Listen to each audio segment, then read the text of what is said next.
మిత్రులారా నమస్కారం. నా పేరు శాంతమూర్తి. హలో ఫ్రెండ్స్, నేను అవినాష్.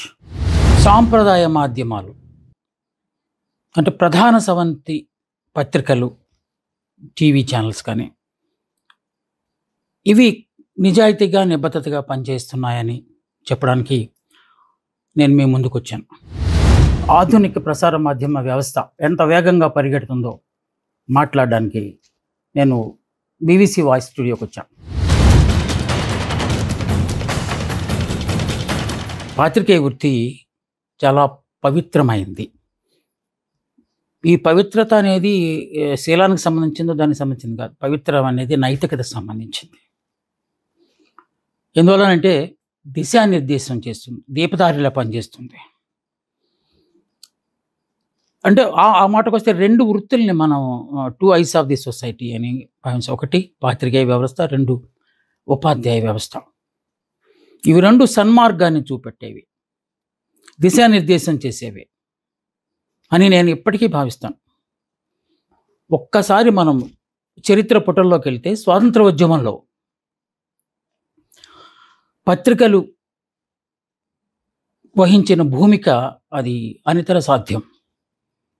గొప్ప గొప్ప కవులు, రచయితలు, ఆశ్చర్యకరమైన అంశం అంటే ప్రతి పత్రికా సంపాదకుడు సాహిత్య నేపథ్యం నుంచి వచ్చినవారు. ఎందుకంటే వాళ్ళు సమాజాన్ని చూశారు, రైటర్లుగా, పోయిట్స్గా సమాజాన్ని చూశారు కనుక ఆ సమాజంలో ఏం జరుగుతుందో ఆకళింపు చేసుకోవడానికి పత్రికను ఒక వేదికగా వాళ్ళు ఆడుకున్నారు. ముఖ్యంగా ఈ బ్రిటిష్ ముష్కరుల మీద యుద్ధం చేయడానికి అక్షర సైన్యాన్ని వాళ్ళు తయారు చేసుకున్నారు.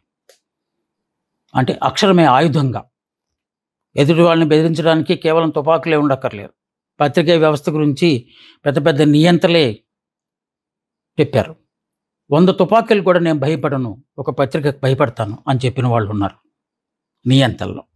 దాన్ని బట్టి మనకు ఏమర్థమవుతుంది, పత్రికల తాలూకు గురుతర బాధ్యత ఏంటో మనకు అర్థమవుతుంది. ప్రసార మాధ్యమ వ్యవస్థ ఎప్పుడో చాలా దశాబ్దాల క్రితం ప్రారంభమైంది. ప్రజలకు అవేర్నెస్ కల్పించడంతో పాటు ఇన్ఫర్మేషను, ఎంటర్టైన్మెంటు, ఎడ్యుకేషన్, ఎన్లైట్మెంట్ ఇలా రకరకాల అంశాలను ప్రజలకు అందించడానికి ఒక ప్రసార మాధ్యమ వ్యవస్థ అనేది ఏర్పడింది. కాకుంటే సాంప్రదాయ చట్టాల మధ్యలో ఇరుక్కుపోయి మేము అదే మాట్లాడతాము, అదే చెబుతాము, ఆ నీతి ఆ నిజాయితీ వల్లే మేము ముందుకు కొనసాగుతామని చెప్పే రోజులు పూర్తిగా పోయాయి. ప్రచార మాధ్యమ వ్యవస్థ ప్రజల కోసమే వచ్చినప్పటికీ కొన్ని సందర్భాల్లో ప్రజాదరణ నోచుకోక కొన్ని పత్రికలు మూతపడ్డాయి, కొన్ని ఛానళ్ళు మూతపడ్డాయి. అలాంటప్పుడు సామాజిక బాధ్యత అనేది కేవలం ప్రసార మాధ్యమాల మీద ఎందుకు ఉండాలని ఒక ప్రశ్న కూడా వస్తుంది. ఈ వాదనను కొంచెం ప్రక్కన పెడితే ఇప్పుడు నీడ్ ఆఫ్ ది అవర్ ఏంటి? మోడర్న్ మీడియా స్వరూపం ఏ విధంగా ఉంది, దాని గురించి నేను మాట్లాడాలనుకుంటున్నా. దానివల్ల ఎంతమందికి ఉపాధి కలుగుతుంది? ఒక మెయిన్ స్ట్రీమ్ ఒక పెద్ద ఛానల్ పెట్టాలంటే 100 కోట్ల రూపాయలు ఎక్కడి నుంచి తీసుకొస్తారు? దాని నిర్వహణ భారం ఎంత ఉంటుంది? పాత్రికేయులు, శిక్షణ, ఇదంతా చాలా గందరగోళమైన పరిస్థితులు ఉన్నప్పుడు ఎవరికి వారే ఏదో ఒక చిన్న ఛానల్ పెట్టుకొని బతికేయడానికి ఇది ఊతం ఇవ్వడం లేదా? ఒక చిన్న ఉదాహరణకు బంగ్లాదేశ్లో జరిగిన ఆ విధ్వంసము లేకపోతే ఆ పరిణామాలను క్షణాల్లో మనకి సోషల్ మీడియా మనందరికీ అందించింది. ఆ తర్వాత 24 అవర్స్ తర్వాత వార్తాపత్రికల్లో సావధానంగా వార్తలన్నీ వచ్చాయి. మీరు అనొచ్చు, వార్తాపత్రికల్లో వచ్చినంత సమాచారం ఇక్కడ ఉండదు అని. అవును, ఎందుకంటే మనుషులకి వేగం పెరిగిపోయింది. అంతంత సమయాన్ని పత్రికల మీద పెట్టడానికి వాళ్ళకి సమయం లేదు, ఇంకా వేరే పనులు ఉన్నాయి, వాళ్ళు బ్రతకాలి. సో సోషల్ మీడియా అనేది ఇప్పుడు ఉన్న ఒక పెద్ద ఆయుధం లాంటిది. దాన్ని నో డౌట్ నేను అంగీకరిస్తాను. దానిలో చాలా చోట్ల దుర్వినియోగం జరుగుతుంది. ఛానల్ పెట్టేసుకోవటం, ఒక ఛానల్ పెట్టేయటం, ఒక గొట్టాన్ని తయారు చేసుకోవటం, ప్రజల్ని బెదిరించడం, అదిరించటం, బ్లాక్మెయిల్ చేయడం, ఇవన్నీ చేస్తూనే ఉన్నారు. కానీ అలాంటి వాళ్ళను ప్రజలు ఆదరించరు. ఎందుకంటే అల్టిమేట్గా తీర్పు చెప్పేది ప్రజలు. మనం ఇక్కడ కూర్చుని స్టూడియోలో తీర్పులు చెప్తే అవ్వదు, ప్రజలే తీర్పు చెప్పాలి. అది ఉపయోగపడుతుందంటే హక్కును చేర్చుకుంటారు, అది నష్టపరుస్తుందంటే అవతల పారేస్తారు. సో ఆ విచక్షణ జ్ఞానము ప్రజలకుందా, పాఠకులకుందా, ప్రేక్షకులకుందా, వీక్షకులకుందా? ఇలాంటి ప్రశ్నలు వేస్తే ఉందే. చాలా సందర్భాల్లో ఇలాంటివి జరిగినాయి కూడా. ఒక పత్రిక మీదో లేకపోతే ఒక మీడియా సంస్థ మీదో దాడి జరిగిందంటే అర్థం ఏంటి? అది ప్రజాస్పందన. అంటే ప్రజలు విచక్షణగా అక్కడ ఆలోచిస్తున్నారంటే దాడి చేయమని కాదు. భౌతిక దాడులు అసలు ఇలాంటి ప్రజాస్వామ్య దేశంలో వీలు కానే కాదు. అయినప్పటికీ అప్పుడప్పుడు ఇలాంటివి జరగడానికి ఆ ప్రసార మాధ్యమ వ్యవస్థ నడుస్తున్న తీరు మీద ఇదంతా ఆధారపడి ఉంటుందని చెప్పి నేను అనుకుంటున్నాను. ఏదేమైనా అంది వస్తున్న శాస్త్ర సాంకేతిక పరిజ్ఞానాన్ని ఉపయోగించుకొని కాలానుగుణంగా మా రోజుల్లో ఇవి ఇప్పుడు చెల్లవు. మీ రోజుల్లో పాఠకులు వేరు, వీక్షకులు వేరు, ప్రేక్షకులు వేరు, అభిరుచులు వేరు, అభిప్రాయాలు వేరు. ఇప్పుడు అన్నీ పూర్తిగా మారిపోయాయి. కాలానుగుణంగా మనం కూడా మారాలి, మార్పుని ఆహ్వానించాలి అనే తరంలో మనం ఇప్పుడున్నాం. చాలామంది దీంతో విభేదించవచ్చు, వాళ్ళ కారణాలు వారికి ఉండొచ్చు. కానీ నేను చెప్పేది మాత్రం ఈ వ్యవస్థ, డిజిటల్ వ్యవస్థ, ఇప్పుడు మనకు వచ్చిన డిజిటల్ వ్యవస్థ ఏంది? ఇప్పుడు ఆర్టిఫిషియల్ ఇంటెలిజెన్స్ వచ్చిన తర్వాత media is made easy. Me content మీరు రాయనక్కర్లేదు, జస్ట్ బుల్లెట్లు ఇచ్చేస్తే కంటెంట్ అదే ఇచ్చేసేది. అంటే ఇక్కడ నో డౌట్ సృజనకు కాస్తంత అవకాశం ఉందనాలా లేదనాలో తెలియని పరిస్థితి. అంతా మెషిన్ యంత్రాలా చేస్తున్నప్పుడు మనం చేసేది ఏంటి అని మళ్ళీ ఒక్కటే సమాధానం, ఆ యంత్రాలను కూడా పని చేయించేది మనిషి మేధస్సే. సో ఆధునిక పరిజ్ఞానం మన చేతులు దాటిపోదు అనే పూర్తి విశ్వాసం నాకుంది. నీతి, నిజాయితీ ఇదంతా ట్రాష్ ఎక్కడో పుస్తకాల్లో. అది వాస్తవ జీవితంలో ఈ వృత్తి ప్రస్థానంలో చాలా కష్టమైన పరిస్థితి. స్వాతంత్ర ఉద్యమ రోజులు ఇప్పుడున్నాయా అని ప్రశ్నిస్తారు. ఇందాక మా అన్వేష్ గారు చెప్పారు కదా, వినండి. నేను చెప్పిన తర్వాత మీరు మాట్లాడుతారు. మీకు ఆల్రెడీ అవకాశం ఇచ్చారు కదా, 15 నిమిషాలు మీరు మాట్లాడినట్టున్నారు. నన్ను కూడా మాట్లాడినవాడు. అప్పటి పాఠకులు ఇప్పుడున్నారా అని ఒక ప్రశ్న వేస్తుంది. మళ్ళీ అప్పుడు మనుషులు ఇప్పుడు మనుషులమే. అప్పుడు బాంధవ్యాలు ఇప్పుడు బంధాలు ఒకటిగా ఉన్నాయా? ఇలా రకరకాల ప్రశ్నలు వస్తున్న నేపథ్యంలో పాత్రికేయ వ్యవస్థకి ఇప్పటికీ గురుతర బాధ్యత ఉన్నది. అవి ఆ క్రతువును సక్రమంగా నిర్వహిస్తున్నాయి అని చెప్పడానికి నేను వందల ఉదాహరణలు ఇక్కడ నేను ఉదాహరించగలను. ప్రజా ఉద్యమాలు అప్పుడు కాదు, ఇప్పుడు కూడా స్వాతంత్రోద్యమంలో ఉద్యమం జరిగింది. అది కాదు, అప్పుడే సమాంతరంగా రైతు ఉద్యమము, మహిళా ఉద్యమము, ఒంటరితనం మీద ఉద్యమము, బాల్య వివాహాల మీద ఉద్యమం, అనేక ఉద్యమాలకు నాయకత్వం వహించాయి పత్రికలు. ఆధునిక కాలంలో మీ అందరికి గుర్తుండే ఉండాలి, సారాయి మహమ్మారి మీద దోబగుంట రోశమ్మ అని చెప్పి ఒక అమాయకమైన మహాతల్లి, ఆవిడ చేపట్టిన ఒక చిరు ఉద్యమం రాష్ట్రమంతా పాకింది. కేవలం పత్రికల వల్లనే. పత్రికల్లో పుంఖానుపుంఖాలుగా వచ్చిన వార్తలను ఇవాళ ఇంకొకూర్లు బాయ్కాట్, బహిష్కరణలు. ఒక మంచి పని కోసం పత్రికలు ఏ విధంగా పనిచేస్తాయో అని చెప్పడానికి తాజా ఉదాహరణ ఇది. నేను స్వాతంత్రోద్యమంలో అయితే మా రోజుల్లో అయితే నేను అంటలేదు, ఈ రోజుల్లో కూడా ఎన్ని ఉద్యమాలకు ప్రజలు స్పందిస్తున్నారు. ప్రజాస్వామ్యము కష్టాల్లో పడిన ప్రతి చోట కలం వీరులు మేమున్నాం మీతో అని చెప్పి బయటకు వస్తున్నారు. నేను ముందే చెప్పినట్టు రాజకీయాలకు అతీతంగా మనం మాట్లాడుకుందాం. ఏ రాజకీయ పార్టీకు కొన్ని సందర్భాల్లో మనం కొన్ని పార్టీల పేర్లు చెప్పాల్సి వచ్చినప్పటికీ అది కేవలం కావాలని మాత్రం యాదృచ్ఛికమని మాత్రమే మనం అనుకోవాలి. వార్తాపత్రికల్లో లేని అంశాలు ఏమైనా ఉన్నాయా? ఎవరికి కావాల్సిన వాళ్ళవి. ఒకప్పుడైతే కేవలం మోసపోసిన వార్తలు మాత్రం ఉండేవి.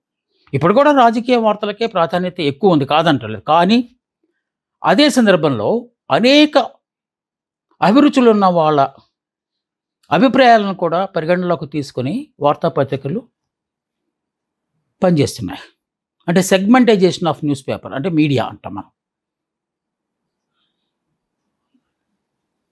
ఓకే, స్టూడెంట్స్కి వాళ్ళకి కావాల్సింది ఉంది, బిజినెస్ చేసుకునే వాళ్ళకి కావాల్సింది ఉంది, ఎంటర్టైన్మెంట్ చూసే వాళ్ళకి సినిమా పేజీలు ఉన్నాయి, స్పోర్ట్స్ లవర్స్కి స్పోర్ట్ పేజీలు ఉన్నాయి, ఈ వేదాంతము లేకపోతే చిత్తశుద్ధి ఇలాంటి వాటిని మాట్లాడే వాళ్ళకి దైవ సంబంధితమైన అంశాలు ఉన్నాయి. అటు వార్తాపత్రికల్లో ఇటు ఛానల్స్లో కూడా ఉదయాన్నే 6 గంటలకే లేకపోతే 5:30కే ప్రారంభమవుతుంది. ఏది రాశి ఫలాలు చెప్పడంతో ఇవాళ పూజ ఏ విధంగా చేయాలి అలాంటి అంశాలన్నీ ఇస్తారు. అంటే కంప్లీట్నెస్ ఆఫ్ మీడియా. మీడియాలో లేనిది ఏది లేదు, మీడియా దాస్తున్నది ఏదీ లేదు. అన్ని అంశాలను మనకు ఇచ్చే ఒక వేదిక ప్రసార మాధ్యమ. దాన్ని మాత్రం ఎట్టి పరిస్థితుల్లో మనం విస్మరించడానికి వీల్లేదు. లేకుంటే ఇప్పటికీ 12 లక్షలు 13 లక్షలు 15 లక్షలు పత్రికలు ఎలాగా సర్క్యులేషన్ ఉంటున్నాయి పత్రికలకి ఆదరణ లేకపోతే. సో అభిమానులు కొనటం వేరు, బాధితులు కొనటం వేరు. చాలా సందర్భాల్లో పత్రికలు ప్రభుత్వాలను కొరడా జులిపించి ఇలా చేయండి లేకపోతే మీరు పతనమైపోతారు అని చెప్పిన ఉదాహరణలు ఉన్నవి. అవి ఫలించిన సంఘటనలు కూడా మనకి చరిత్రలో దాగి ఉన్నాయి. ఇందాక వారు అన్నారు నీతి, నిజాయితీ, నిబద్ధత, ధర్మం ఇలాంటివన్నీ ఇక్కడ పనిచేయవు. అవే పనిచేస్తాయి, అవి శాశ్వతాలు, అవి చిరంజీవులు. ఎప్పటికీ వాటికి ఫుల్ స్టాప్ అనేది ఉండదు. అవి నిరంతరంగా సాగుతూనే ఉంటాయి. చాలామంది అనుకునేది ఏంటంటే ఈ ఫండెడ్ ఛానల్స్ వచ్చేస్తున్నాయి ఈ మధ్య కాలంలో. ముఖ్యంగా ఎలక్షన్ సీజన్లో రకరకాల ఛానళ్ళు, ఒక పార్టీకి కొన్ని ఛానళ్ళు, ఒక పార్టీకి కొన్ని ఛానళ్ళు. ఇక main stream channels round the clock channels కూడా ఆ ప్యారలల్ స్ప్లిట్ వచ్చేసింది. కొన్ని ఎస్టాబ్లిష్మెంట్, కొన్ని యాంటీ ఎస్టాబ్లిష్మెంట్. మీరు అనొచ్చు డబ్బుల కోసమే ఇదంతా చేస్తున్నారు. అవును, మరి న్యూస్ పేపర్ రన్ అవ్వాలంటే డెఫినెట్గా డబ్బులు చేయాలి, ప్రకటనలు కావాలి. ప్రకటనలు అనే వాటిని మనం రక్త ప్రసరణతో పోలుస్తాం. మీకు చిన్న ఉదాహరణ చెప్పంటారా? ఒక ఈనాడు, ఒక సాక్షి, ఒక జ్యోతి పత్రికలను ప్రకటన లేకుండా అమ్మాలంటే మినిమం 200 నుంచి 300 దాకా అమ్మాల్సి వస్తుంది. ఒక పత్రిక, ఒక రోజు పత్రిక 275 నుంచి 300 రూపాయలు, అంటే అంత కాస్ట్ ఆఫ్ ప్రొడక్షన్ ఉంటుంది. ఇప్పుడు దాన్ని బ్యాలెన్స్ చేసుకుని మనకు 6 రూపాయలకో 7 రూపాయలకో ఇవ్వడానికి వాళ్ళు చేస్తున్నది ఏంటి? ప్రకటనలు రాబడుతున్నారు. ఈ ప్రకటనలు బెదిరించి ఎదిరించి సంపాదిస్తున్నారా? అవి అందరికీ ఆపాదించడానికి వీల్లేదు. కొత్తగా ప్రోడక్ట్ లాంచ్ చేసేవాళ్ళు తప్పనిసరిగా వాళ్ళు ప్రచారం కావాలి. ఆ ప్రచారం అత్యంత సర్క్యులేటెడ్ న్యూస్ పేపర్లోనే వస్తాయి. ప్రభుత్వ స్కీములన్నీ పెద్ద పెద్ద ప్రకటనలు ఎందుకు వస్తాయి? అశేష జనానికానికి ఏకాఏకీగా సమాచారం చేరడానికి ఒక్క రోజులో. సో చాలామందికి ఉపాధి ఇక్కడ జరుగుతుంది.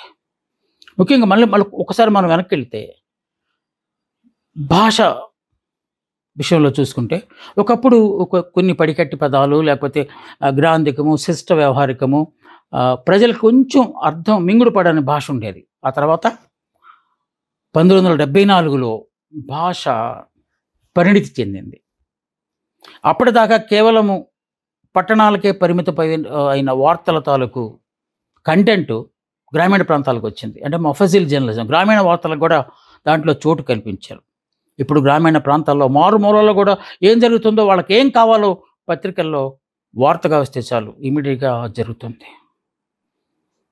గిరిజన ప్రాంతాల్లో ఇప్పటికీ మంచాల మీద మోసుకొస్తున్న ఒక ఫోటోగ్రాఫ్ పత్రికలో వస్తే కొన్ని రోజుల్లోనే అక్కడ అంబులెన్స్ సౌకర్యంగా ఏర్పడుతుంది. అది ప్రతిస్పందన. అలాంటివి ఎన్నో సంఘటనలు మనం చెప్పడానికి. భాష కొంతకాలం రాజ్యం వెళితే ఆ తర్వాత మనకి భాషా పత్రికల్లో పరిశోధనాత్మక జర్నలిజానికి తావులేదని చాలామంది అంటూ ఉంటారు. నేను ఎప్పుడు చెబుతుంటాను నా స్టూడెంట్స్కి, కేవలం డబ్బు సంపాదించడం కోసమే అయితే జర్నలిజంలోకి రానక్కర్లేదు. వేరే వృత్తులు చాలా ఉన్నాయి, వేరే ఉద్యోగాలు చేసుకోవచ్చు. ఒక కానిస్టేబుల్ ఉద్యోగం, ఒక క్లర్క్ ఉద్యోగం, ఏదైనా చేసుకోవచ్చు. కానీ ఇక్కడికి రావాలంటే అన్నిటికంటే ముఖ్యమైనది త్యాగబుద్ధి. కొంత త్యాగం చేయాలి ఖచ్చితంగా.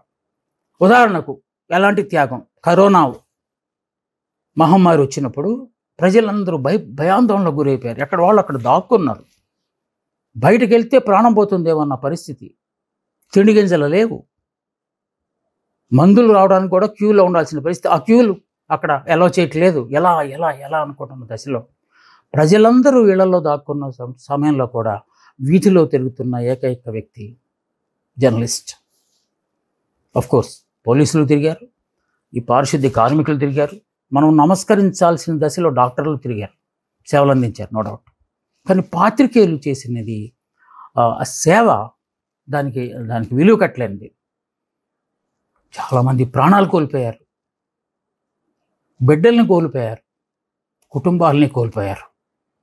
కానీ ఆ వృత్తి నిబద్ధతతో పనిచేస్తూనే ఉన్నారు. అలాంటప్పుడు అనిపిస్తుంది, నేను ఎవరి కోసం ఇదంతా చేశాను, నా కృషి అంతా, నా శ్రమ అంతా, నా త్యాగం అంతా నిష్ఫలమైనప్పుడు నేనెందుకు చేయాలి అని ఒక కసితో కొంతమంది తప్పులు చేస్తే చేయొచ్చు, తాత్కాలికంగా తప్పులు చేస్తే చేయొచ్చు. కానీ అది శాశ్వతం కాదు. ఎంతోమందికి ఉపాధి కల్పిస్తున్న ఈ డిజిటల్ మీడియా రాజకీయాలకు అతీతంగా ఉండగలదా అనేది పెద్ద ప్రశ్న. కాకపోతే ఉండాలనుకోవటం మాత్రం ఆశ, అది తప్పనిసరిగా జరుగుతుందని ఆశించే వాళ్ళలో ఈ ఆధునిక ప్రసార మాధ్యమాలను సపోర్ట్ చేసే నేను కూడా నమ్ముతా. తప్పనిసరిగా నిజంగానే చాలామంది అనుకుంటారు చిన్న చిన్న ఉద్యోగాలు, ఇలాంటి చిన్న చిన్న ఛానళ్ళు పెట్టుకున్న వాళ్ళు కూడా కార్లు కొనేస్తున్నారు, బైకులు కొనేస్తున్నారు అంటారు. కానీ ప్రతి వృత్తిలో ఇది ఉంటుంది. అంటే black sheeps are there everywhere అని. ఇలాంటి తోడేళ్ళు అన్ని రంగాల్లో ఉంటారు. ఇప్పుడు సివిల్ సర్వెంట్లు ఉన్నారు, ఎంతమంది జైలుకి వెళ్ళట్లేదు. కానీ వాళ్ళు చేసే ప్రమాణాలు ఎలా ఉంటాయి ఈ సివిల్ సర్వీస్ తీసుకున్నప్పుడు? అలాగే పాత్రికేయ వ్యవస్థ కూడా. దీన్ని భిన్నంగా చూడొద్దు, దీన్ని మామూలుగా చూడండి. కాకపోతే నేను ఇందాక చెప్పినట్టు కాస్తంత సోషల్ రెస్పాన్సిబిలిటీ అనేది వీళ్ళ భుజాల మీద ఎక్కువ ఉంటుంది కనుక వీళ్ళు కొంచెం జాగ్రత్తగా చేయాల్సిన అవసరం ఉంది. ఐ నో డౌట్ ఎన్ని మార్పులు చేర్పులు వచ్చినా డిజిటల్ మీడియా అదే ఫ్యూచర్ అని నేను ఖచ్చితంగా నమ్ముతా. వేల మందికి ఈ మడిగట్టుకున్న సాంప్రదాయాల నుంచి బయటకు వచ్చేసి చాలామంది ఇక్కడ రాణిస్తున్నారనే దానికి ఎన్నో. ఇప్పుడు మన రాష్ట్రంలో కూడా చాలా ఛానల్స్లో ఇవన్నీ జరుగుతూ ఉన్నాయి. అందుకని డిజిటల్ మీడియాదే భవిష్యత్తు అని నేను నమ్ముతున్నా. అవినాష్ గారు మీరు వినండి. అక్షరాన్ని నమ్ముకున్నవాడు ప్రజల గుండెల్లో చిరస్థాయిగా ఉంటాడు. అక్షరాన్ని అమ్ముకున్నవాడు అధోగతి పాలవుతాడు. ఇది మాత్రం అందరికీ వర్తిస్తుంది, మీకు మాకు కూడా వర్తిస్తుంది. మీరు ఆలోచించండి. ప్రధాన స్రవంతి పత్రికల వల్ల మేలు జరుగుతుందా, కీడు జరుగుతుందా? థ్యాంక్ యూ, నమస్కారం. విన్నారు కదా వాళ్ళిద్దరి వాదనలు. అది విన్న తర్వాత నాకు అనిపించింది ఒకటే, ఇద్దరి వాదనలో అన్ని విషయాలతో మనం ఏకీభించలేకపోయినా కొన్ని విషయాలు మాత్రం తప్పనిసరిగా మనం ఏకీభించాల్సిందే. వీళ్ళు మాట్లాడిన దాంట్లో కొన్ని వాస్తవాలు ఉన్నాయి, కొన్ని అవాస్తవాలు ఉన్నాయని చెప్పట్లేదు, కొన్ని అపోహలు ఉన్నాయి. అవి ప్రియాక్యుపైడ్ రాంగ్ నోషన్స్ మాత్రమే. అల్టిమేట్గా ఇద్దరు ఒప్పుకున్నది ఒకటే, ప్రసార మాధ్యమాలు ప్రజల కోసం పనిచేయాలని. దాని గురించి మనం అందుకే చెప్తుంటాం, వాచ్ డాగ్ పని చేయడం అనేది పత్రికలు చేస్తున్న పని. దాన్ని ట్రాన్స్లేట్ చేయదలుచుకోలేదు. వాచ్ డాగ్ అనేది ఒక చాలా పవిత్రమైన వర్డ్, ఎక్స్ప్రెషన్. అక్కడ జరిగింది ఏంటంటే ఏమైనా తప్పిదాలు జరుగుతూ ఉంటే ఇది తప్పు అని చెప్పడానికి ఒక వాచ్ డాగ్ యాక్టివిటీ అనేది ఉండాలి. చాలామంది ఏమంటుంటారంటే ఫోర్త్ ఎస్టేట్ పోడా, ఇది real estate. Yes, I agree with it is real estate, not real estate. మళ్ళీ నేను ఒక అభిప్రాయానికి వచ్చేసి మాట్లాడుతున్నాను అనుకోవద్దు. ఇప్పటికీ ఎన్ని కష్టాలు వచ్చినా సరే మళ్ళీ ఎన్నిసార్లు దాడులు జరుగుతున్నాయి, ఎంతమంది పాత్రికేయులను నిర్దాక్షిణ్యంగా చంపేస్తున్నారు. ఒక్కటి మాత్రం అందరూ అంగీకరించాల్సిన అంశం, ఒకప్పటిలాగా మీడియా ఇప్పుడైతే లేదు. ముఖ్యంగా ఈ జీతాలు ఇలాంటి విషయంలోకి వచ్చేసరికి పేరుకు మాత్రమే వేజ్ బోర్డులు ఉంటున్నాయి. ఆ వేజ్ బోర్డులో ఇచ్చిన సలహాలు, సూచనలన్నిటినీ తూచా తప్పకుండా ఎవరూ పాటించట్లేదు. రకరకాల మార్గాలు ఎంచుకుంటున్నారు ఎగ్గొట్టడానికి. అది దాన్ని నేను కాదంటలేదు. ఒకప్పుడు ఇంటర్వ్యూకి వెళ్తే ఇంటర్వ్యూ చేసి ఉద్యోగం ఇచ్చి జీతం ఇచ్చేవాళ్ళు. ఇప్పుడు ఇంటర్వ్యూకి వెళ్తే ఎంత ఇస్తావు అని అడుగుతున్నారు. కాదంటలేదు. అంటే ఎదురిచ్చి ఒక ఐడెంటిటీ కార్డు తీసుకొని దోచేసుకుంటున్నారు అనే వాదన అక్కడక్కడ వాస్తవం అనిపిస్తూనే ఉంది. ఇంకో చోట కొట్టాలు పెట్టుకుని వెళ్ళి బెదిరించి అదిరించి బ్లాక్మెయిల్ చేసి ఈ వార్త ప్రసారం చేస్తే మీకు కోట్లలో మీకు మీరు లాస్ వస్తుంది, మాకు లక్షల్లో సమర్పించుకోండి అని బెదిరింపులు దిగిన సంఘటనలు కూడా మనకు అప్పుడప్పుడు వినిపిస్తున్నాయి. అవన్నీ తాత్కాలికాలే. ఇందాక శాంతమూర్తి గారు చెప్పింది మాత్రం ఒకటి, అక్షరాన్ని సరే ఏంటన్నారు, అక్షరాన్ని నమ్ముకున్నవాడు ప్రజల గుండెల్లో శాశ్వతంగా ఉంటాడు, అక్షరాన్ని అమ్ముకున్నవాడు అదిగోది పాలవుతాడు అని. అది ఎప్పటికైనా జరుగుతుంది, కాకపోతే కొంచెం లేట్ అవుతుంది అంతే. జర్నలిస్టిక్ సెంటర్డ్ పత్రికలు లేవు, మీడియా లేదు ఇప్పుడు. ఓనర్ సెంట్రిక్, అంటే కాలం మన చేతిలో, బలం వాడి చేతిలో అనే ఒక వ్యవస్థలో మనం ఇప్పుడు ఉన్నాం. సో తప్పులు అక్కడక్కడ జరిగితే అది యాజమాన్యాల తాలూకు పాలసీ మ్యాటర్ అయి ఉంటుంది తప్ప అది పాత్రికేయుడికి వ్యక్తిగతంగా ఉన్నదని కాదు. అందరూ అలాగుంటారని మళ్ళీ నేను అంటలేదు. పరిస్థితుల ప్రభావం కొంతమంది మీద ఎలా చెప్తుంది. బతికించడానికి పాత్రికేయమని కొంతమంది అనుకుంటే, బతకడానికి పాత్రికేయమని కొంతమంది అనుకుంటారు. రెండు రకాల వ్యక్తులు ఉంటారు. ప్రసార మాధ్యమ వ్యవస్థను కత్తిలాగా మనం పోల్చుకుంటే డాక్టర్ చేతిలో కత్తిలాగానే పాత్రికేయులు ఉండాలి. కలం అనేది ఒక పెద్ద ఆయుధంలాగా ఉండాలి. ఈ సమాజ రుగ్మతల మీద యుద్ధం చేసేదానికి ఆ ఆయుధాన్ని మనం ఉపయోగించుకోవాలి. మీడియా వర్ధిల్లాలి. నమస్కారం. భావధీయుడు ప్రొఫెసర్ పీటా బాబీ వర్ధన్.